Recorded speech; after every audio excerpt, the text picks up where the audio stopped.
ഭാഷാ തർക്കം തുടരുന്നതിനിടെ രൂപയുടെ ചിഹ്നം മാറ്റി തമിഴ്നാട്. സംസ്ഥാന ബജറ്റിന്റെ പോസ്റ്ററുകളിലാണ് രൂപയുടെ ചിഹ്നം തമിഴിൽ പ്രത്യക്ഷപ്പെട്ടിരിക്കുന്നത്. ദേവനാഗരി ലിപിയിലെ ര എന്ന അക്ഷരമാണ് തമിഴ് ലിപിയിലേക്ക് രു എന്ന് മാറ്റിയത്. 2025-26 സംസ്ഥാന ബജറ്റ് ടീസറിൽ പുതിയ ചിഹ്നം രേഖപ്പെടുത്തിയിട്ടുണ്ട്. ടീസർ മുഖ്യമന്ത്രി MK സ്റ്റാലിൻ എക്സിൽ പങ്കുവച്ചിരുന്നു. ഇന്നലെ അവതരിപ്പിക്കാനുള്ള ബജറ്റിന്റെ ടീസറാണ് ദ്രാവിഡ മാതൃക എന്ന പ്രത്യേകം ഹാഷ്ടാഗോടെ സ്റ്റാലിൻ പങ്കുവച്ചത്. 2025-26 ബജറ്റ് ലോഗോയും ഇതോടൊപ്പമുണ്ട്.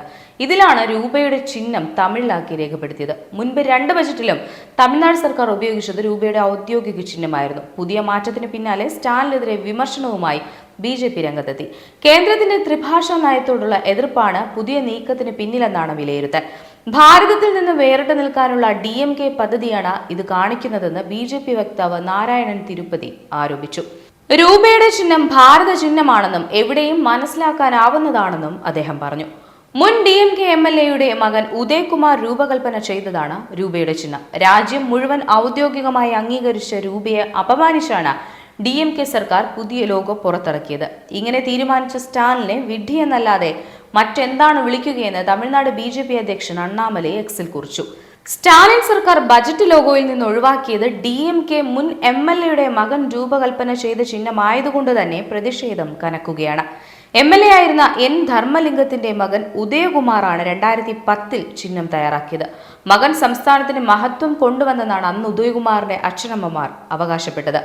ആ മഹത്വത്തെയാണ് സ്റ്റാലിൻ ഇന്ന് ഒഴിവാക്കിയിരിക്കുന്നത്. സ്റ്റാലിന്റെ തമിഴ് സ്നേഹത്തെ ചോദ്യം ചെയ്യുന്നതാണ് പുതിയ നീക്കം. ഇതിൽ ശക്തമായാണ് പ്രതിഷേധങ്ങൾ ഉയരുന്നത്. BJP IT സെൽ മേധാവി അമിത് മാളവ്യയും സ്റ്റാലിനെതിരെ രൂക്ഷമായി വിമർശിച്ചു. നിലവിൽ MK സ്റ്റാലിൻ നീക്കത്തിനെതിരെ BJP നേതാവ് K അണ്ണാമലൈ പറയുന്നത് ഇപ്പോൾ കൊണ്ടുവന്നിരിക്കുന്ന ഈ മാറ്റം ശുദ്ധ മണ്ടത്തരമാണെന്നാണ്.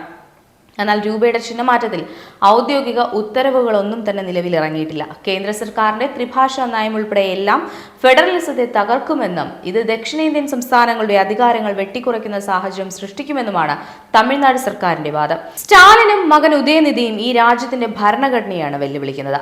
സഹോദരി കനിമൊഴിയും രാജയും 3 വർഷം ജാമ്യം കിട്ടാതെ തീഹാർ ജയിലിൽ കിടന്നുണ്ടതെന്നത് ഓർമ്മ വേണം.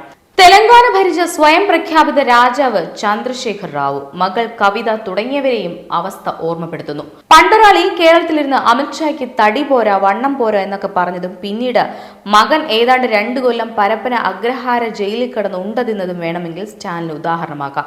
ശ്രീലങ്ക മോഡൽ തീവ്രവാദവും രാജ്യവിരുദ്ധ പ്രവർത്തനവുമാണ് സ്റ്റാലിൻ ലക്ഷ്യം വെക്കുന്നതെങ്കിൽ തീഹാർ ജയിലിലാവും ശിഷ്ടകാലം. എല്ലാത്തിനും ഒരു പരിധിയുണ്ട്. അച്ഛനും മകനും ഓർത്താൽ നല്ലത്. ഇത് ശ്രീലങ്കയല്ല, ഭരിക്കുന്നത് 56 ഇഞ്ച് നെഞ്ചളവുള്ളവനും കൂട്ടരുമാണ്. അത് മറക്കാതിരുന്നാൽ നന്ന്.